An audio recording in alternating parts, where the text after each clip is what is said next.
বিধায়ক ভগবান দাসের উপস্থিতিতে রবিবার দুপুরে ঊনকোটি জেলার কুমারঘাটে কৃষি উদ্যান পালন দপ্তরের উদ্যোগে পাওয়ার উইডার বিতরণ কর্মসূচির আয়োজন করা হয়। মহকুমার বিভিন্ন এলাকায় কৃষকদের কৃষিকাজে সহায়তা এবং আধুনিক কৃষি প্রযুক্তির প্রসার ঘটানোর লক্ষ্যেই এই কর্মসূচির আয়োজন করা হয়।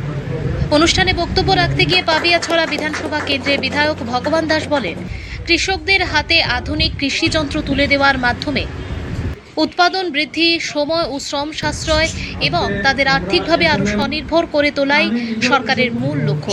তিনি জানান, আধুনিক প্রযুক্তির ব্যবহার কৃষিক্ষেত্রে নতুন সম্ভাবনার দ্বার উন্মোচন করবে এবং কৃষকদের আয় বৃদ্ধিতেও গুরুত্বপূর্ণ ভূমিকা রাখবে। বিধায়ক আরও বলেন, প্রধানমন্ত্রী নরেন্দ্র মোদীর নেতৃত্বে কেন্দ্র সরকার এবং রাজ্য সরকার কৃষকদের উন্নয়ন ও আধুনিক কৃষি ব্যবস্থার প্রসারে নিরলসভাবে কাজ করে যাচ্ছে।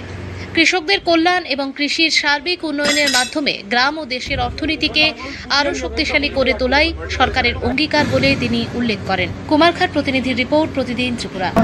শক্তি রয়েছে, যারা মহিলা রয়েছে, স্বসহায়ক দলের মধ্য দিয়ে কৃষক পরিবারের দিদি, ওই কৃষক পরিবারের যিনি বোনটা রয়েছেন, সেই দিদি বোনেরাই কিন্তু এই বিকশিত ভারতের একটা অঙ্গ হিসেবে ওনারা থাকবেন। আর কারা থাকবে? ওই কৃষক পরিবারের যে যুবক ছেলেটা রয়েছে, যে যুবকরা রয়েছে, যুবা শক্তি ওই বিকশিত ভারত গঠন করার জন্য ওই কৃষক পরিবারের ওই যুব শক্তি, ওই যুবকটা থাকবে সেখানে। আর তারা থাকবে যারা গ্রামের গরিব অংশের মানুষ থাকবে, সেই গরিব অংশের একটা বিশাল সংখ্যা যারা রয়েছেন, সেই গরিব শ্রেণীর মানুষ সেই জায়গাতে বড় ভূমিকা রাখবে। এই চারটা শ্রেণী মিলে যুবক, মহিলা, কৃষক, গরিব মিলে 2047-এর আগে একটা বিকশিত ভারত, আত্মনির্ভর ভারত, উন্নত ভারত গঠন করা হবে। আর তার প্রক্রিয়া শুরু হয়েছে, তার কাজ শুরু হয়ে গিয়েছে।